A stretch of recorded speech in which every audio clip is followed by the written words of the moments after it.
இப்போ நம்ம பார்க்க போகிற டாபிக் சென்டென்சஸ். சென்டென்சஸ்லேயே 4 டைப்ஸ் இருக்குது.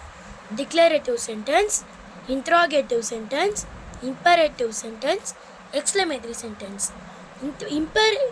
டிக்ளரேட்டிவ் சென்டென்ஸ்னால் ஒரு sentence. Example I am going to school, they are playing snakes and leathers.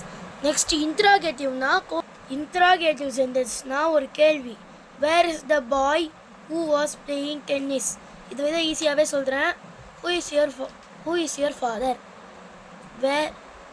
where did you play? இதான் இன்டராகேட்டிவ். நெக்ஸ்ட் இம்பரேட்டிவ், உங்களுக்கு ஆர்டர் போடுற மாதிரி இல்லைனா ரெக்வஸ்ட் கேட்குற மாதிரி. நீ example you must finish the work by tomorrow, please close the door when you leave the room. இதான் imperative sentence. Next exclamatory sentence. இது லாஸ்ட்டில் எக்ஸ்க்ளமேட்டரி மார்க்கில் முடியும். நம்மளோட ஃபீலிங்ஸை இதில் நம்ம ஷேர் பண்ணிக்கிறது. இப்போ பார்த்திங்கன்னா டிக்ளரேட்டிவ் சென்டென்ஸில் ஒரு ஃபுல் ஸ்டாப். இன்ட்ராகேட்டிவ் சென்டென்ஸில் கொஸ்டின் மார்க்ஸ். இம்பரேட்டிவ் சென்டென்ஸில் ஃபுல் ஸ்டாப்.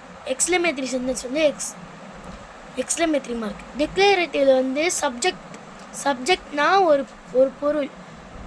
சப்ஜெக்ட் இல்லை டிஸ்பிளே ஆகிருக்கும். இதில் பார்த்தீங்கன்னா இதுலேயும் ஃபுல் ஸ்டாப் தான், ஆனால் சப்ஜெக்ட் ஹிடனில் இருக்கும். Thank you friends. இப்போ நெக்ஸ்ட் டாபிக் அப்புறமா பார்க்கலாம்.